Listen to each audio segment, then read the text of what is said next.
If you haven't used the whole onion, leave one of the halves in its skin. Pat the cut sides dry with a paper or regular towel to remove excess moisture, and coat it with any vegetable or butter oil. Put the onion half in a container and store it in the fridge. This way the onion will maintain its beneficial properties much better. To prevent the skin of a baked potato from bursting, add a teaspoon of white vinegar to the water and boil the potato over a low heat. If your cottage cheese is too sour, mix it with the same amount of milk, stir well, and leave for an hour and a half. Then line a sieve with several layers of cheesecloth and strain the mixture. Once the excess liquid has drained off, you will get wonderful, not at all sour cottage cheese. If you buy milk in a soft package, pour it into a glass container. Add a pinch of salt and close the bottle. This way the milk will stay fresh longer. If you forget to clean your grill grate after cooking fatty foods, take a piece of foil. Rumple it well and use it to scrub off any residue perfectly.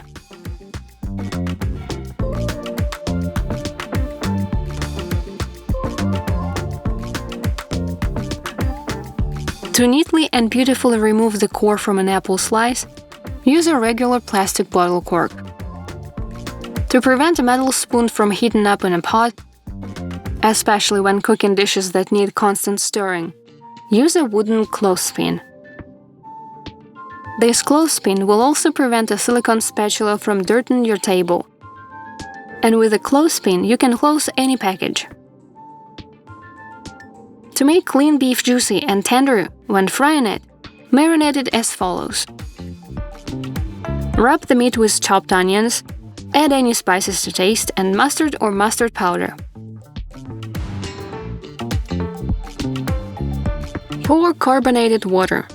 Leave the meat in the marinade for at least 12 hours. After removing from the marinade, pat dry with paper towels and only then season with salt.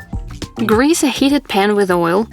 Fry the beef on all sides, so that the juice is sealed inside. And put the meat in the oven, preheated to 170 degrees Celsius for 10–12 minutes. This is how you get fragrant, tender, and juicy meat. If a screw-on lid won't open, put a rubber band on it, and the jar will open very easily.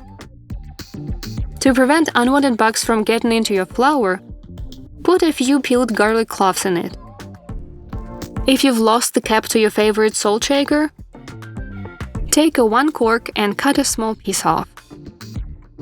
Trim it to fit the size of the hole, and you can use the shaker again. And to keep the salt dry and prevent clumps, add a few raisins inside. To ensure a cheesecake or other baked goods come out perfectly flat and easy to remove from a spring-form pan, line the bottom with parchment paper. Cut 2 strips of parchment paper to fit the height of the sides of the pan and moisten them with water. Now you can fill the pan and bake the cake. Then just remove all the parchment paper from the finished cake. Soft cakes are very easy to cut using a taut string, resulting in even and bright slices that can be cut into very small. A taut string is also great for cutting soft cheese. Loop the string around the cheese, cross it over on top, and pull in opposite directions. To revive slightly wilted lettuce leaves, place them in very cold water with ice and leave for 15–20 minutes. This same method can be used to revive any other greens. If you want your salad or other dish to have a light garlic flavor without actually adding garlic, rub the bottom of the plate with a fresh garlic clove and then add the dish.